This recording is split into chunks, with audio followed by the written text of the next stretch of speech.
आज की वीडियो में हम डिस्कस करेंगे टेबल को, कि आखिर टेबल है क्या। आप सोचेंगे क्या बड़ा नॉर्मल सा क्वेश्चन है, इन्होंने इसको ही वीडियो बना करके अपलोड कर दिया। नॉर्मल सा है, लेकिन जब एग्जाम में क्वेश्चन पुटअप होता है difference between table and tabulation, तो प्रॉब्लम क्रिएट करता है। तो इसीलिए मैंने सोचा कि इसको इंडिविजुअली अपलोड कर दूँ। So the first point is a table is a systematic arrangement of data। कि जो टेबल है वो एक सिस्टमेटिक अरेंजमेंट है डेटा का, जो कि रॉज में भी होता है और कॉलम में भी होता है। ठीक है। Next is it helps in presenting information clearly and neatly. कि टेबल जो है वो हेल्प करती है प्रेजेंट करने के लिए इन्फॉर्मेशन, जो कि बहुत क्लियरली होती है और नीटली होती है। मतलब इजीली आप इस चीज़ को, टेबल को देख करके समझ सकते हैं कि आखिर क्या है ना। नेक्स्ट इज टेबल में कंपैरिजन एंड एनालिसिस ईजियर। कि अगर आपको किसी भी चीज़ का कंपैरिजन करना है, डेटा को एनालिसिस करना है, तो बहुत इजीली होता है कि आप टेबल के थ्रू उसका कंपैरिजन भी कर सकते हैं और डेटा को एनालाइज भी कर सकते हैं। Next is each table has a title, rows and columns. कि अगर हम बात करते हैं एक टेबल की, तो हर एक टेबल का एक अपना खुद का टाइटल होता है, उस टेबल में अपनी रॉज भी होती हैं और कॉलम्स भी होते हैं। तो ये हमारी रो हो गई और ये हमारा क्या है, कॉलम हो गए नेम और मार्क्स के। ठीक। Next is rows are horizontal arrangement of data. कि रॉज का मतलब, जैसे कि मैंने आपको बताया कि रॉ क्या मतलब क्या है, कि आप हॉरिजॉन्टली अरेंज कर रहे हैं डेटा को। तो ये हॉरिजॉन्टली हमने डेटा को अरेंज कर दिया कि दीक्षा के मार्क्स कितने 85। सब्जेक्ट भी यहाँ पे हम मेंशन कर सकते हैं, ऑल ओवर इन्होंने मेंशन कर दिया। ठीक है। Next is columns are vertical arrangement of data. कि जो कॉलम्स हैं वो एक वर्टिकल अरेंजमेंट है डेटा का, जैसे कि नेम मेंशन किया है स्टूडेंट्स का, उनके मार्क्स मेंशन किए हैं। ठीक है।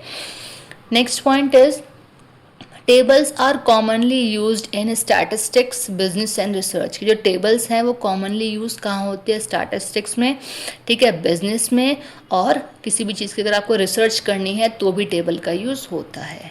Next is they help in saving time and space while presenting data. कि अगर आप कभी भी डेटा को कहीं प्रेजेंट कर रहे हैं तो वहाँ क्या होता है, टाइम भी सेव होता है और स्पेस भी, बिकॉज ऑफ, अच्छा देखिए, अगर आपको डेटा कहीं भी प्रेजेंट करना है तो एक ऐसा डेटा है जो आपने 3 या 4 पेजेस में मेंशन किया हुआ है, एक रिपोर्ट बनाई हुई है, लेकिन आपने उस रिपोर्ट की जगह उस रिपोर्ट को एक टेबल की फॉर्म में दिया है, तो आप इजीली और मिनिमम टाइम में उसको रीड कर सकते हैं, कंपैरिजन कर सकते हैं। तो इसलिए बहुत प्रॉफिटेबल डेटा होता है हमारा टेबल की फॉर्म में जो होता है। ठीक है। इसलिए इन्होंने कहा कि स्पेस भी कम चाहिए होता है और टाइम भी कम चाहिए होता है, और आप इजीली प्रेजेंट कर सकते हैं किसी के भी सामने। ठीक है। मे भी हो सकता है कि जब आप उसको बना रहे हैं तो उस टाइम पे टाइम कंज्यूमिंग हो जाए, बट आफ्टर दैट जो रीडेबल पर्सन होता है, जो उसको रीड करता है, उसके लिए बहुत ही कंफर्टेबल होता है। ठीक है। और टाइम सेविंग भी। As well as next point क्या है, tables improve understanding of large amount of information.